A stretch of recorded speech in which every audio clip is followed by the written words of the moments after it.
तो ये कहानी है हमारे हीरो वांग युन की, जो कि ईस्ट किंगडम का एक सामान्य राजकुमार था। वैसे तो नसीब में उसकी सिर्फ एक राजगद्दी थी, लेकिन उसने चुना तकदीर से बगावत का रास्ता। जब उससे उसका सब कुछ छीन लिया गया, जब मौत उसके सिरहाने खड़ी थी, तब उसने पाई एक विरासत, बैटल सेलेस्टियल ऑफ ईस्ट की लेगेसी। उसी पल जन्म हुआ एक नई शक्ति का, एक ऐसे योद्धा का जो ना इंसान रहा ना देवता, बल्कि कुछ और। दुनिया के लिए वो एक राजा था, एक उदार सम्राट, लेकिन स्वर्ग के लिए वो था एक पापी, एक हेवन डिवावरिंग डीमन, जिसने yin yang को तोड़ दिया, जिसने तीनों realm के नियम बदल दिए और जिसे कोई भी दैवी शक्ति रोक नहीं पाई। लेकिन सवाल ये है कि वांग युन सच में एक नायक है या वो बन चुका है सबसे बड़ा विनाश। तो चलो बिना वक्त जाया करे इस कहानी को शुरू करते हैं।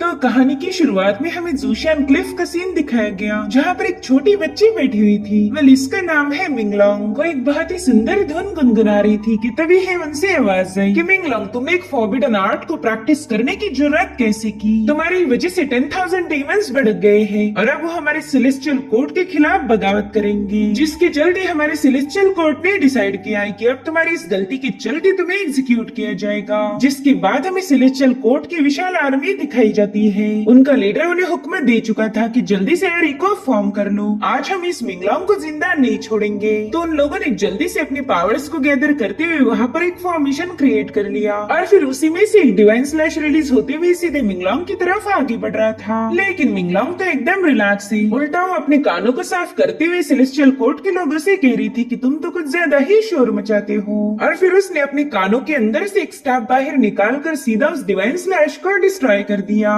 जिसके बाद उसी दे जंप लगाते हुए उन लोगों की धुलाई करना शुरू कर देती है। उस पर तो उन लोगों की पावरफुल से पावरफुल टेक्निक का भी कोई असर नहीं हो रहा था, उल्टा मिंगलोंग ही इतनी सारी आर्मी पर भारी पड़ गई। वो कहने लगी, जेड एम्परर ये सब तुम्हारा ही किया धराया है, तुम्हें तो हमेशा से डर्टी ट्रिक्स खेलने को अच्छा लगता है, अगर तुम में जरा भी दम है तो आकर मेरा मुकाबला करो। जो सुनते ही हेवंस उस पर काफी ज्यादा भड़क गया। वो कह रहा था कि एक तो तुमने इमॉर्टल्स के रूल्स को ब्रेक किया है और ऊपर से तुम्हें इसका कोई भी पछतावा नहीं, तुमने रूल्स के खिलाफ जाकर खुद ही अपनी मौत को बुला भेजा है। जिस पर मिंगलोंग कह रही थी कि मैं ऐसे रूल्स को नहीं मानती जो कि बस लोगों को सप्रेस करने के लिए बनाए गए हो। और फिर हेवंस और मिंगलोंग के दरमियान एक जोरदार क्लैश हो गया। मिंगलोंग पावरफुल तो थी, मगर उसमें इतनी भी शक्तियां नहीं कि वो हेवंस का मुकाबला कर पाए, मगर फिर भी मिंगलोंग ने सेलेस्टियल कोर्ट को तगड़ी टक्कर दी। मगर उसका मुकाबला था एक विशाल आर्मी से, जिसे वो सुप्रीम इमॉर्टल हरा नहीं पाई। उसे पता था कि थोड़ी देर में सेलेस्टियल कोर्ट उसे खत्म कर देगा, इसलिए मिंगलोंग ने खुद को ही डिस्टर्ब कर दिया ताकि वो अपने दुश्मनों के हाथों मारी न जाए। साथ ही उसका जो मैजिकल स्टाफ था वो भी अपने आप मेटेरॉइड में ट्रांसफॉर्म होकर इस दुनिया में बिखर गया। और अब हमें सीधा 1,20,000 साल बाद की कहानी दिखाई गई, जहाँ पर इमॉर्टल बीस्ट गार्डन में एक बंदे को पनिश किया जा रहा था। वेल ये है हमारा हीरो वांग युन। वो कह रहा था कि जो क्राइम मैंने किया ही नहीं, भला मैं उसके लिए कन्फेस कैसे कर सकता हूँ। जिस पर उसे कोड़ी मारने वाला बंदा कहने लगा कि तुम टोंगशियन सोर्ड सेक के कोई प्रिंस नहीं हो, बल्कि यहाँ के सर्वेंट हो,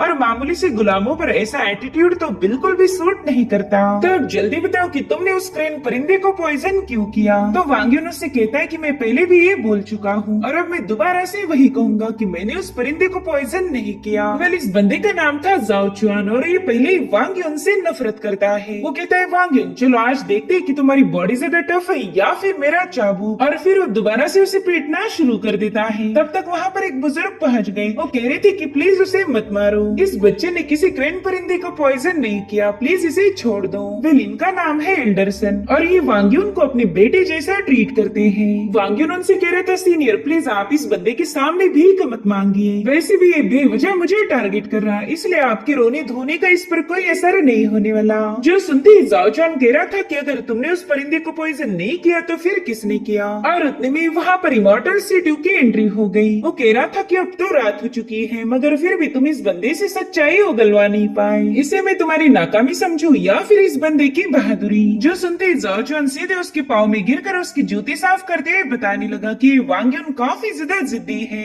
इसे मैं कब से पीट रहा हूँ, मगर अभी भी उसने अपनी गलती को एक्सेप्ट नहीं किया। जिस पर सिटीजन कहने लगा कि अगर ये अपना गुनाह कबूल नहीं करता तो फिर उसका सीधा इल्जाम तुम पर आएगा। जो सुनते ही जाओ चुआन ने वांग यून को और जोर से पीटना शुरू कर दिया। उससे पूछ रहा था कि जल्दी बता तूने उस सेलेस्टियल क्रेन को जान से क्यों मारा, आखिर उस परिंदे ने तेरा क्या बिगाड़ा था। और उतने में एल्डरसन कहने लगे कि प्लीज वांग यून को छोड़ दो, तो शायद मैंने गलती से खाना समझकर पॉइजन ही क्रेन परिंदे को फीड किया होगा। इमॉर्टल अगर आपको किसी को पनिश करना ही है तो मुझे कीजिए, लेकिन मेरी इस गलती की सजा इस बेकसूर वांग यून को मत देना। जो सुनते ही सिटीजन उन पर भड़क गया। वो कह रहा था कि क्या अब तुम मुझे मेरा काम सिखाओगे, जिसके बाद उसने एक ही अटैक में एल्डरसन को बुरी तरह से घायल कर दिया। साथ ही साथ वो जाओ चुआन को हुक्म देता है कि जाकर इस बुढ़े को रूल सिखाओ। जो सुनते ही जाओ ने उन पर अटैक करना शुरू कर दिए, मगर तब तक वांग यून ने खुद को आजाद कर लिया था। उसको विप पकड़ते हुए कहने लगा कि ना ही मैंने और ना ही एल्डरसन ने उस परिंदे को पॉइजन किया है, मगर फिर भी तुम लोग हम पर झूठे इल्जाम लगा रहे। वैसे भी तुम लोग बेवजह हमें टॉर्चर करते हो क्योंकि हम तुम्हारे गुलाम हैं। मगर अब बस बहुत हो गया, अगर आज तुम मुझे खत्म करोगे तो मैं तुम्हें भी अपने साथ ले जाऊंगा।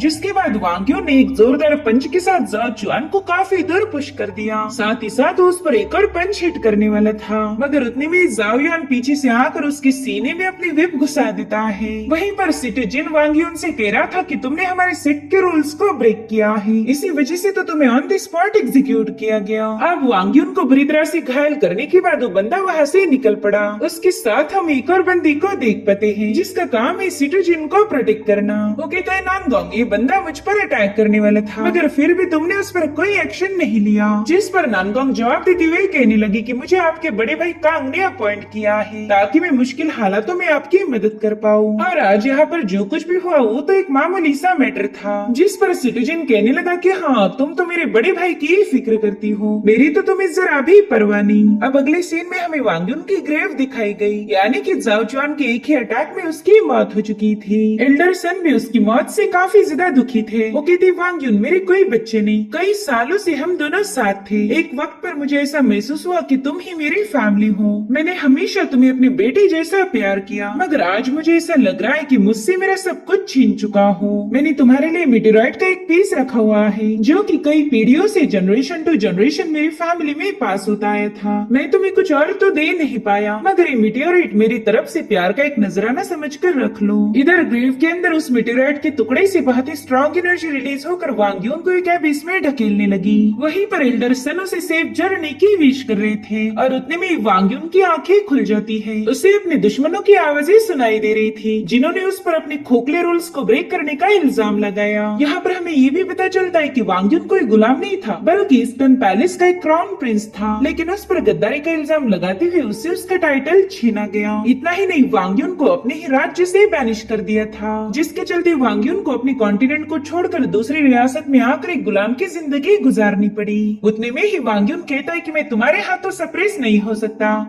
ना ही तुम लोग मुझे मार सकते हो और ना ही ये जमीन मेरे दिल को दफना सकती है। अब तो पूरी दुनिया को पता चलेगा कि एक योद्धा वापिस आ चुका है। मैं हेवंस के बनाए रूल्स को ब्रेक करूंगा। और उतने में ही उसकी बॉडी से बहुत ही स्ट्रॉन्ग ऑरा रिलीज होने लगी। उस ब्लैक एबिस की मैजिकल पावर उसकी बॉडी में समाने लगी थी। वो कहता है कि एक दिन मैं एक ग्रेट सेंट बनूंगा जो कि सेलेस्टियल पैलेस के एम्परर को भी हराने की ताकत रखता है। साथ ही यहाँ पर उसे एक और डिवाइन आवाज सुनाई देने लगी जो उसे बता रही थी कि तुमने मेरी टीचिंग को इनहेरिट किया है, जिसके चलते तुम्हें मेरी सबसे स्पेशल वज्रा बॉडी टेक्निक मिलेगी। उसे मास्टर करने के बाद तुम अर्थ को चीरते हुए हेवंस तक पहुंच जाओगे। तुम्हें फिर कोई भी हरा नहीं पाएगा। तुम्हारे पास 3-fold निर्वाणा और सी ऑफ ऑल धर्मास की पावर्स भी होगी। दरअसल ये सारी टेक्निक्स बिलोंग करती थी एंशिएंट सुप्रीम इमॉर्टल मिंगलोंग से, जिसने हजारों सालों पहले हेवंस का मुकाबला किया था। और अब उसी के ड्रैगन स्टॉप पर सवार होकर वांग यून हेवन में मौजूद इमॉर्टल रेल्म का नजारा देख पाता है। वो कह रहा था कि जगह तो काफी ज्यादा खूबसूरत है। मुझे कभी लगा नहीं था कि मॉर्टल्स की दुनिया के ऊपर ऐसी भी एक दुनिया होगी।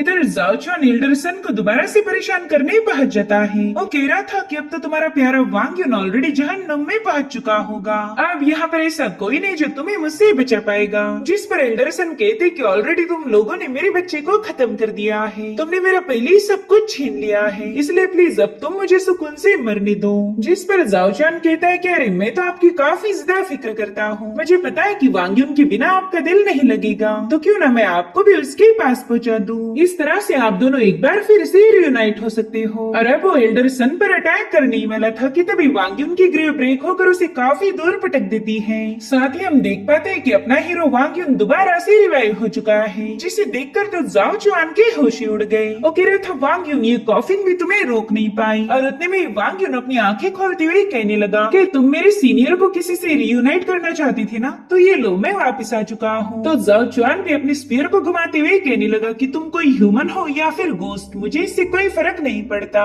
मैंने तुम्हें पहले भी खत्म किया था और अब भी मैं वही करूंगा। जिसके बाद वांग्युन पर अपने स्पीयर से हमला कर देता है, मगर उस अटैक को वांग ने अपने एक फिंगर से ही रोक लिया था। वो कहता है कि तुम काफी ज्यादा बकवास करते हो, तुम्हें तो खामोश करना ही पड़ेगा। जिसके बाद वो अपने हल्के से टच से जाओ युआन को चट्टान पर पकड़कर उसका स्पीयर उसके आर पार घुसा चुका था। जिसके बाद वो जल्दी से एल्डर सन को संभालने चला गया, मगर सन तो उस पर काफी ज्यादा गुस्सा हो गए थे। वो कहने लगे कि तुम दोबारा से जिंदा हो गए, तो तुमने इसी मौके का फायदा उठाकर यहाँ से भाग जाना चाहिए था, मगर तुमने तो रिवाइव होते ही उस बंदे की जान ले ली। अब अगर ये बात सिक को पता चल गई तो वो लोग तुम्हें जिंदा नहीं छोड़ेंगे। जिस पर वांग कहता है ठीक है फिर चलो हम दोनों यहाँ से भाग निकलते हैं, मगर एल्डर सन ने उसके साथ जाने से मना कर दिया। वो कह रहे थे कि तुम जल्दी से यहाँ से चले जाओ, वरना मैं इस चट्टान पर अपना सिर पटक पटक कर अपनी जान दे दूंगा। जिसके बाद वो जानबूझकर टूमस्टोन पर अपना सिर पटकने का नाटक करने लगे। जो देख वांग कह रहा था सीनियर आप हमेशा इसी ट्रिक का यूज करके मुझे इमोशनली ब्लैकमेल करते हो, तो क्यों ना आप इस बार कोई और ट्रिक का यूज करो, ये तो मुझे अब काफी ज्यादा बोरिंग लग रही। जो सुनते एल्डर सन मायूस हो गए। वो कह रहे थे कि मेरी वजह से तुम्हारी स्पीड कम हो जाएगी और हम आसानी से पकड़े जाएंगे, इसलिए मैं चाहता हूँ कि तुम अकेले यहाँ से भाग निकलो, मेरी वजह से तुम मारे जाओ ये मुझे बिल्कुल भी बर्दाश्त नहीं होगा। जिस पर वांग कहता है कि हम पहले भी डोंग्यू किंगडम से भागकर टोंगशान स्वॉर्ड सेकते आए थे, मगर इस बार मैं भागना नहीं चाहता। अगले महीने में हमारे सेक्ट में एक ट्रायल होने वाली है, जिसमें मैं अपना स्टनिंग इम्प्रेशन बनाकर यहाँ का डिसाइपल बनना चाहता हूँ। इसी तरह से मैं उन लोगों से बदला ले पाऊंगा जिन्होंने हम दोनों को हर्ट किया था। अब अगले सीन में हमें बेबू माउंटेन रेंज दिखाई गई, जहाँ पर वांग्युन ने अपनी ट्रेनिंग शुरू कर दी थी। वो एल्डर सन ने दिए हुए मेटेराइट के पीस को देखकर कह रहा था कि इसी छोटे से पीस ने मुझे इतना पावरफुल इनहेरिटेंस हासिल करने का मौका दिया, मगर अब तो ये ऑब्जेक्ट कोई रिएक्शन नहीं दे रहा। ये इतना मामूली आइटम तो हो ही नहीं सकता। और उतने में वो ऑब्जेक्ट ग्लो होकर वो वांग्युन को उसकी इनहेरिटेंस स्पेस में पहुंचा देता है। वांग्युन को तो कुछ भी समझ नहीं आ रहा था कि आखिर ये जगह कौन सी है, और उतने में उसे अपने सामने एक बहुत बड़ा स्टैचू नजर आया, जिसमें से उसे कुछ आवाजें सुनाई देने लगी। वो आवाज थी मिंगलोंग की। वो कहती है कि लाखों सालों में कोई भी बंदा मुझे इम्प्रेस नहीं कर पाया था, मगर बच्चे तुम्हें देखकर ही मैं समझ गई थी कि तुम्हारा इमॉर्टलिटी से बहुत ही डीप कनेक्शन है, इसलिए तुम्हें मेरी लेगेसी मिल गई। अब अगर तुम मेरे सामने सबमिट करो तो मैं तुम्हें इस दुनिया का सबसे पावरफुल इंसान बना दूंगी।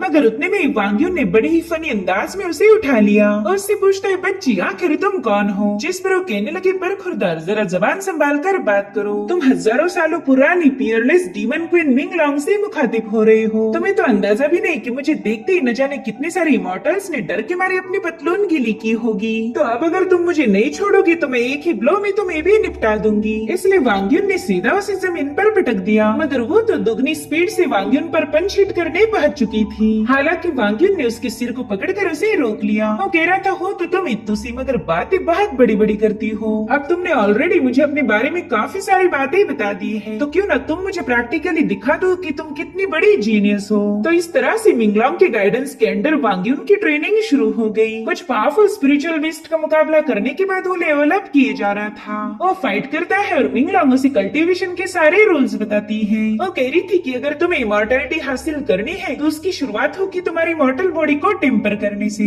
सबसे पहले तुम्हें अपना फ्लेश टेम्पर करना होगा, उसके बाद बारी आएगी मसल्स की, और फिर तुम्हारे बोन्स टेम्पर होंगे। तो इसी को फॉलो करते हुए वांग्युन वज्रा बॉडी की सेकंड लेवल वज्रा टेंडन्स पर पहुंच चुका था, और फिर पूरे 1 महीने और प्रैक्टिस करने से उसकी बॉडी में मौजूद सारे एक्यू पॉइंट्स ओपन हो गए। इससे अब वांग्युन का स्पिरिट भी रिफाइन होने लगा था, और जैसे बॉडी एंड स्पिरिट रिफाइन होकर एक हो गए उसी वक्त वांग्युन वज्रा बॉडी की 3rd लेवल यानी कि वज्रा फ्लेम बोन्स पर पहुंच गया। उसने तो 1 महीने के अंदर ही काफी अच्छी प्रोग्रेस की थी, मगर फिर भी मिंगलोंग इससे खुश नहीं होती। वो कहती है लड़की तुम बहुत ही ज्यादा कमजोर हो, पूरे 1 महीने में तुम बस 3 लेवल्स तक ही पहुंच पाए। अगर मैं तुम्हारी जगह होती तो शायद ये काम कुछ 1 आध घंटे में ही पूरा कर लेती। और उतने में वांग्युन को एक जोरदार क्लैश की आवाज आई। पाई। वो कह रहा था कि शायद यहाँ आसपास कोई फाइट चल रही होगी, मैंने भी वहाँ जाकर चेकआउट करना चाहिए। जिस पर मिंगलोंग कहते अरे तुम तो रहने दो, तुम्हारी जैसे कमजोर बंदे ने तो बस सबसे छुप कर कल्टीवेट करना चाहिए, अगर दूसरों के मसलों में इंटरफेयर करोगे तो बेवजह मार खानी पड़ेगी। हालांकि वांग को पता था कि ये तो बस बक बक की दुकान है, इसलिए मिंगलोंग की बातों को इग्नोर करते हुए तुरंत ही वो फाइट देखने के लिए रवाना हो गया। वहीं दूसरी तरफ हम सू यानली नाम की बंदी को देख पाते हैं, जो कि एक बीस्ट के हाथों बुरी तरह से घायल हो गई थी। वो अपनी फ्लाइंग सोर्ड से उस बीस्ट पर अटैक करने की कोशिश तो करती है, मगर उसका ये अटैक पूरी तरह से फेल हो गया। साथ ही अब उसकी स्पिरिचुअल पावर भी पूरी तरह से ड्रेन हो गई थी। मगर इससे पहले कि वो बीस्ट उसे खत्म कर पाए, वहाँ पर वांग युन की एंट्री हो गई। उसने अपने ड्रैगन स्टाफ का यूज करते हुए इस बीस्ट के अटैक को काउंटर कर दिया था, जिसके बाद वो यानली को अपनी पीठ पर कैरी करते हुए वहाँ से भागने लगता है, क्योंकि वो भी इतना पावरफुल नहीं था कि इस बीस्ट को आसानी से हरा पाए। वो फिलहाल तो बॉडी रिफाइनिंग की 3rd लेवल पर था और ये बीस्ट है 6ठी लेवल पर, जिसके चलते वो बीस्ट इन्हें फॉलो करने लगा। उसे पता था कि ये दोनों तो आसान शिकार हैं। इधर वांग युन तो भागते हुए उस बंदी से उसका नाम पूछने लगा, तो उसे ऐसी सिचुएशन में बिंदास देखकर तो वो लड़की भी थोड़ा सा चौंक गई। इधर मिंगलोंग माइंड स्पेस से उसे बता रही थी कि राइट में मुड़कर तुरंत ही उसकी आंखें फोड़ दो, मगर वांग युन उसकी एक नहीं सुनता, जिसके चलते मिंगलोंग भी इरिटेट होने लगी। वो कह रही थी यार तुम तो एक नंबर के लूजर हो, तुमने उस बीस्ट के आंखें फोड़कर मुंह तोड़ देना चाहिए था, मगर तुमने मेरी एक ना सुनी और अब तुम्हें इसका अंजाम भी भुगतना पड़ेगा। वेल तब तक ये लोग क्लिफ की एज पर पहुंच गए थे और इसी वजह से तो मिंगलोंग ने उन्हें राइट लेने के लिए बताया था, मगर वांग युन ने उसकी बातों को इग्नोर किया, जिसके चलते अब वो एक बहुत बड़ी मुसीबत में फंसने वाला था। साथ ही अब इन दोनों के पास फाइट बैक करने के अलावा और कोई ऑप्शन नहीं, तो यानली ने अपना सोर्ड फॉर्मेशन क्रिएट करते हुए उस बीस्ट पर कई सारे अटैक कर दिए। वहीं पर वांग ने भी अपने ड्रैगन स्टाफ का यूज करते हुए हेवंस ओपन टेक्निक को एक्टिवेट कर दिया, जिसके चलते वो इतने बड़े बीस्ट को अपने ड्रैगन स्टाफ पर ही उठा लेता है। मगर उसे क्लिफ के नीचे गिराने के चक्कर में ये लोग भी उस बीस्ट के साथ वहाँ से फेल हो गए। हालांकि वांग युन ने समय रहते पेड़ को होल्ड करते हुए यानली और खुद को नीचे गिरने से बचा लिया। वो कह रहा था तुम मेरे साथ बिल्कुल सेफ हो, लेकिन उसका स्टाइल मारने का कोई फायदा नहीं हुआ, क्योंकि उस पेड़ की टहनी टूट कर ये लोग सीधे नीचे बहने वाली रिवर में गिर जाते हैं। अब रात के समय वांग खाना पकाकर यानली को मनाने की कोशिश करने लगा। वो कहते देखो हम पानी में गिरे ये मैटर नहीं करता, हम अभी भी जिंदा है, तुमने इस बात की खुशी मनानी चाहिए। तो यानली तुरंत ही उसके हाथ की रोस्टेड फिश छीनकर उस पर टूट पड़ी। इतना ही नहीं, वांग ने उसके पाँव पर पट्टी भी कर दी थी ताकि उसे कोई ग्रेव इंजरीज ना हो।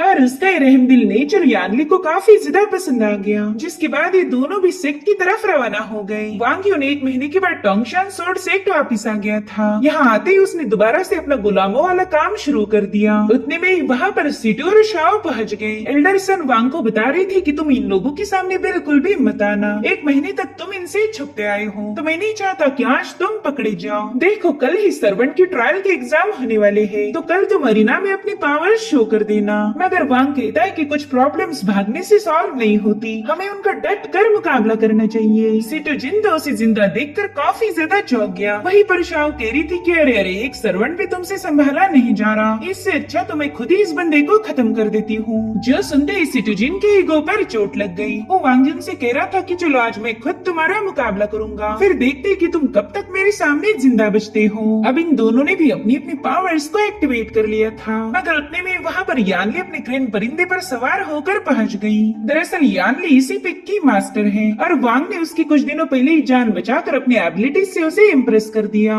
और इसी वजह से यानली उसकी मदद करने यहाँ आई थी। वो सिटू से कहने लगी कि पिछली बार भी तुमने खुद अपने परिंदे को पॉइजन देकर दूसरों को बेवजह पनिश किया, उस बार तो मैंने तुम्हारी हरकत को नजरअंदाज किया, लेकिन हर बार यहाँ तुम्हारी मन मर्जी नहीं चल सकती, इसलिए जल्दी से अपनी इस चमची को लेकर यहाँ से दफा हो जाओ। जिस पर सिटीजन कह रहा था कि एक बार मैं अपना मैटर सॉल्व कर लूँ, फिर मैं खुद ही यहाँ से चला जाऊंगा। और भले ही आप इस पिक की मास्टर होंगी, लेकिन मेरे भाइयों ने भी काफी अच्छी प्रोग्रेस की है, तो वो आपको यहाँ पर हुक्म चलाने नहीं देंगे। जो सुनते ही यार्ली ने कड़ाकेदार चमाट मारते हुए उसे जलील करके वहाँ से दफा कर दिया। साथ ही वांग को बताती कि लास्ट टाइम हमारी मुलाकात के बारे में किसी को कुछ मत बताना, वरना लोग ये समझेंगे कि मैंने तुम्हें जानबूझकर फेवर किया है। जिसके बाद अगले ही दिन एसेंशियल पिक की ट्रायल शुरू हो गई। इस ट्रायल में 3 वेव्स में डिमोनिक बीस्ट अपीयर होंगे, तो इन्हें उन डिमोनिक बीस्ट को स्ले करते हुए आगे बढ़ना होगा। साथ ही एल्डर ने इन सब को रिफाइंड फायर टैलिस्मान भी दे दिया था ताकि मुश्किल वक्त में ये लोग उस टैलिस्मान को क्रश करके खुद को बचाने के लिए ट्रायल से बाहर आ जाएं। एल्डर बताते हैं कि इस पाथ को क्रॉस करके बैरियर से बाहर आने वाले पहले 10 लोगों को एसेंशियल ट्रायल के फाइनल बैटल में पार्टिसिपेट करने का मौका मिलेगा।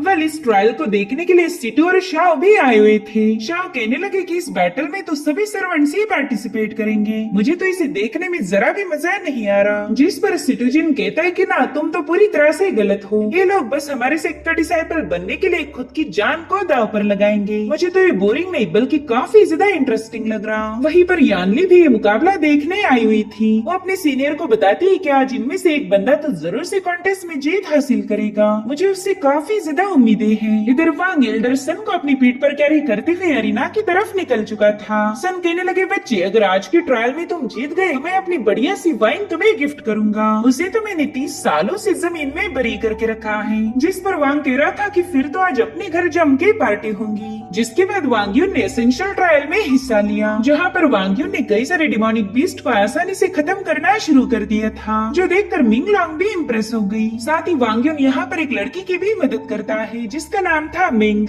ये बंदी बॉडी टेम्परिंग के 6थे लेवल पर है। वो वांग युन से कह रही थी कि आज जरूर से हम इस ट्रायल को जीत लेंगे। इधर शाओ तो वांग का परफॉर्मेंस देखकर काफी ज्यादा हैरान हो गई। वो कहती है कि ये बंदा तो अच्छा खासा पावरफुल है, हमने बेवजह इसे परेशान किया। जिस पर सिटूजिन कहने लगा कि अभी तो बस शुरुआत हुई है, बस एक बार वांग ये कॉन्टेस्ट जीत जाए, मैंने उसके लिए फिर एक शानदार तोहफे की प्रिपरेशन की है। उतने में ही सिटूजिन का बड़ा भाई कांग वहाँ पर आ जाता है। वो सिटूजिन से कह रहा था कि ये बंदा मुझे थोड़ा सा अलग लग रहा है, अगर तुम इससे उलझ गए तो बेवजह लेने के देने पड़ जाएंगे। साथ ही वहाँ पर हम सीनियर मो नाम के बंदे को भी देख पाते हैं, जिसका मिजाज तो हद से ज्यादा रोमांटिक था। यहाँ पर तो ट्रायल देखने नहीं बल्कि लड़कियों को ताड़ने आया था। वही दूसरी तरफ वांग ने सेकंड लेवल को भी पार कर लिया था। जिसके बाद ये सभी लोग स्टोन हेंज के पास पहुँच गए, जहाँ पर इनके सामने ढेर सारे पावरफुल एप्स आ जाते हैं। अगर इन्हें फाइनल लेवल को क्रॉस करना है तो इन्हें हरा कर ही आगे जाना होगा। मगर इस कोशिश में कई सारे लोग घायल हो गए थे, कुछ कल्टीवेटर्स तो उस एप के हाथों मारे भी गए। इसलिए वांग युन उसका मुकाबला करना स्टार्ट कर देता है। तो पावरफुल एप भी वांग को कुचलने की पूरी कोशिश कर रहा था, मगर वांग उसके सारे अटैक को बड़ी ही तेजी से डॉज करने लगा।